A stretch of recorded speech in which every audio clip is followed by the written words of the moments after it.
जन्म आणि मृत्यू हे अटळ सत्य आहे, पण मृत्यूनंतरही ज्या व्यक्ती वंदनीय, स्फूर्तिदायी आणि चेतनादायी ठरतात त्याच खऱ्या अर्थानं अजरामर होतात। जगाच्या इतिहासात असे अनेक महापुरुष होऊन गेले की ज्यांची आठवण काळाच्या ओघातही पुसली गेली नाही, पण अलीकडच्या काळात राजकारणात राहूनही हजारो लाखो मनांवर अधिराज्य गाजवणारी जी काही मोजकी नाव आहेत त्यामध्ये शिवसेना प्रमुख बाळासाहेब ठाकरेंचं नाव घ्यावंच लागेल। महाराष्ट्राच्या आणि मराठी मनाच्या हृदयावर अनभिषिक्त सम्राटपद ज्यांनी मिळवलं त्या शिवसेना प्रमुखांचा आज पहिला स्मृतिदिन। आपल्या एका बोटावर महाराष्ट्रासह देशाला हलवणाऱ्या आणि वक्तृत्व नेतृत्वाच्या बळावर शिवसैनिकांचा सागर निर्माण करणाऱ्या बाळासाहेबांच्या प्रथम स्मृतिदिनानिमित्त बी न्यूजनं त्यांच्या कार्याला दिलेला हा उजाळा। जमलेल्या माझ्या तमाम हिंदू बांधवांनो, भगिनींनो, मातांनो, काही व्यक्तींचा जन्मच हा समाज उत्थानासाठी झालेला असतो। अत्यंत प्रतिकूल परिस्थितीत आणि समस्यांच्या डोंगरावरही मात करून स्वतःचा नवा आलेख निर्माण करणाऱ्या अनेक व्यक्ती महाराष्ट्राच्या मातीत जन्माला आल्या। यापैकीच एक म्हणजे स्वर्गीय बाळासाहेब केशव ठाकरे। प्रबोधनकार केशव सीताराम ठाकरे यांच्या घरात 23 जानेवारी 1926 रोजी पुणे इथं बाळासाहेबांचा जन्म झाला।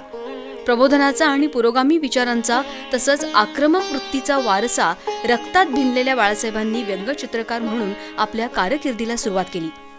1950 मध्ये फ्री प्रेस जर्नलमध्ये व्यंगचित्रकार म्हणून रुजू झाल्यानंतर बाळासाहेबांनी ज्येष्ठ व्यंगचित्रकार R.K. लक्ष्मण यांच्या समवेती काही काळ काम केलं।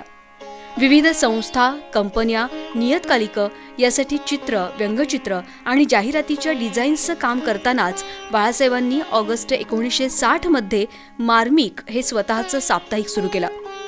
मराठीतील पहिलं व्यंगचित्र साप्ताहिक असलेल्या मार्मिकचं प्रकाशन तत्कालीन मुख्यमंत्री यशवंतराव चव्हाण यांच्या हस्ते झालं होतं। महाराष्ट्राच्या उद्धारासाठी आणि मराठी माणसाचा स्वाभिमान चेतवण्यासाठी सुरू केलेल्या मार्मिकनं मुंबईत मराठी माणसावर होत असलेल्या अन्यायाला वाचा फोडली।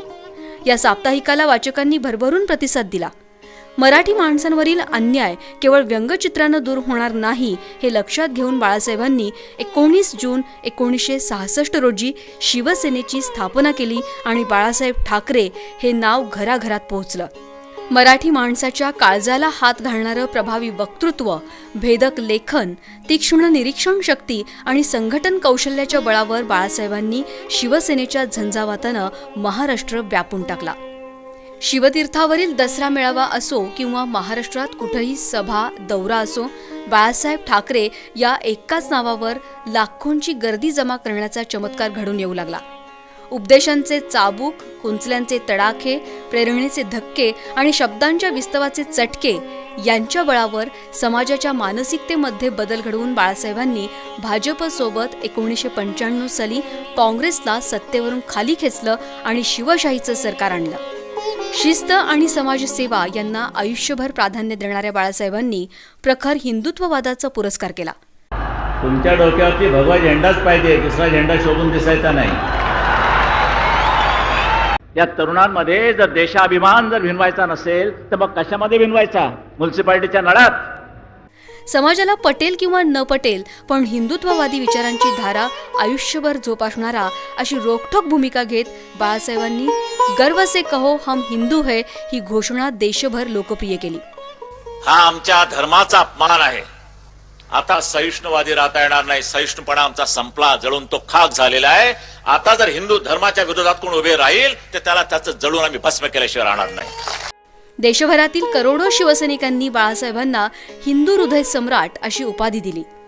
आपले विचार समाजापर्यंत पोहोचवून त्याद्वारे अनेक निद्रिस्त मनांमध्ये स्वाभिमानाचं स्फुल्लिंग पेटवण्यासाठी बाळासाहेबांनी सामना हे शिवसेनेचं मुखपत्र असलेलं दैनिक सुरू केलं। कलावंत, संपादक, व्यंगचित्रकार, खेळाडू, संगीतप्रेमी, राजकारणी असं अष्टपैलू व्यक्तिमत्व असलेल्या मराठी माणसामध्ये स्वाभिमान आणि लढाऊ वृत्ती चेतवणाऱ्या बाळासाहेबांचा श्वास 17 नोव्हेंबर 2012 रोजी काळानं हिरावून घेतला आणि देशभरातील कोट्यवधी नागरिकांचा सागर बाळासाहेबांना शेवटचा निरोप देण्यासाठी मुंबईत जमा झाला। बाळासाहेब अनंतात विलीन झाले, मात्र श्वासांची माळ तुटली, ध्यासांची कधीच नाही या विचाराप्रमाणे बाळासाहेबांनी दिलेलं स्वाभिमानाचं बीज महाराष्ट्रातील लाखो सैनिकांच्या धमन्यांमधून अखंडपणे पिढ्यानपिढ्या वाहत राहील यात शंका नाही. बी न्यूजसाठी वृत्तसंकलन विभागासह ताज मुल्लाणी.